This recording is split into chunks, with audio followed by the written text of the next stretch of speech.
₹1000 ಬರತ್ತಲ್ಲ ಒಬ್ಬ ಮೆಂಬರ್ಗೆ. ನಿಮ್ಮ ಹಣೆ ಬರ ನನಗೆ ಗೊತ್ತಿದೆ. ಆದರೆ ನೀವು ಒಳ್ಳೆ ಕೆಲಸ ಮಾಡೋದಾದ್ರೆ ನಾನು ಎನ್ಕರೇಜ್ ಮಾಡ್ತೀನಿ. ನೀವು ಈ ರೀತಿ ಜಲ್ದಿ ಕೆಲಸ ಮಾಡಿ ಒಳ್ಳೆ ಕೆಲಸನೂ ಮಾಡಬೇಕು. ನನಗೆ ಈ ಕೆಲವು ಕೆಟ್ಟ ಕೆಲಸ ಮಾಡಿಬಿಡ್ತೀರಿ ಅವ್ನು ನೋಡಿ ನನಗೆ ಬರೋಕ್ಕೆ ಮನಸ್ಸು ಬರೋದು. ಅದರಿಂದ ಒಳ್ಳೆ ಕೆಲಸ ಮಾಡಿ. ಈಗ ಯಾವ್ಯಾವ ಪಂಚಾಯತಿ ಬಂದಿದೆ ತಗೊಳ್ಳಿ.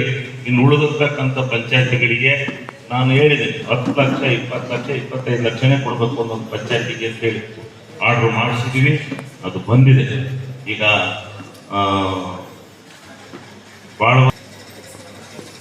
ಅಲ್ಲ ಅವು ಬಿಡಿ, ಯಾವ ಪ್ರಗತಿಯಲ್ಲಿದೆ ಹಿಂದೆ 3-4 ಕೊಟ್ಟು ಪ್ರಗತಿಯಲ್ಲಿದ್ದವನ್ನ ಇನ್ನೂ ನೀವು ಮುಗಿಸಿಲ್ಲ.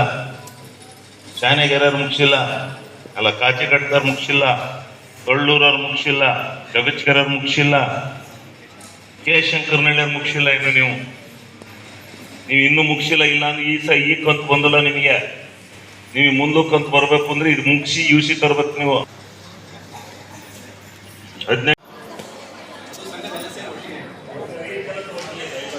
15 ಜಯಲಕ್ಷ್ಮಿ, ವಿಜಯಮ್ಮ, ರತ್ನಬಾಯಿ ಇಷ್ಟು ಜನ ಈ ಸಂಘಟನೆ ಮರಿಯಮ್ಮದೇವಿ ಸಚಿವರು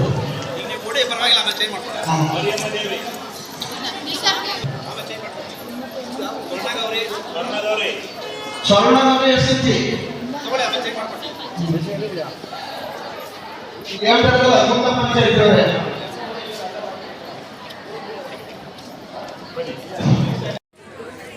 ನನ್ನ ಕ್ಷೇತ್ರದ ಅರಸೀಕೆರೆ ತಾಲೂಕಿನ ಸಮಸ್ತ ಜನತೆಗೆ 2024ನೇ ವರ್ಷದ ಹೊಸ ವರ್ಷದ ಶುಭಾಶಯಗಳು.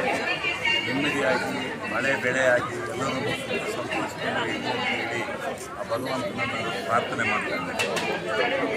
ಮತ್ತು ಇವತ್ತು ಈ ಹೊಸ ವರ್ಷದ ಈ ಶುಭ ಸಂದರ್ಭದಲ್ಲಿ ಸುಮಾರು ಒಂದು 500 ಜನ ಮಹಿಳೆಯರಿಗೆ ಚೆಕ್ಗಳನ್ನು ವಿತರಣೆ ಮಾಡ್ತಕ್ಕಂಥ ಸಹಾಯಧನವನ್ನು ವಿತರಣೆ ಮಾಡ್ತಕ್ಕಂಥ ಕಾರ್ಯಕ್ರಮವನ್ನು ಆಯೋಜನೆ ಮಾಡಿದ್ದಾರೆ.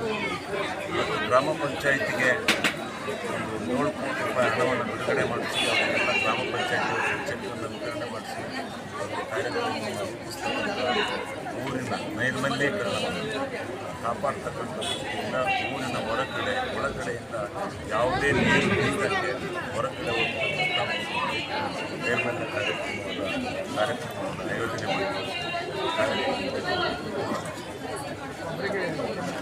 ಈಗ ಕೊಬ್ಬರಿ ಬೆಲೆ ಕೇಂದ್ರ ಸರ್ಕಾರ ಎಲ್ಲರ ಮನವಿ ಮೇರೆಗೆ 11,750 ರೂಪಾಯಿ ಏನು ಕೊಡ್ತಾ ಇತ್ತು.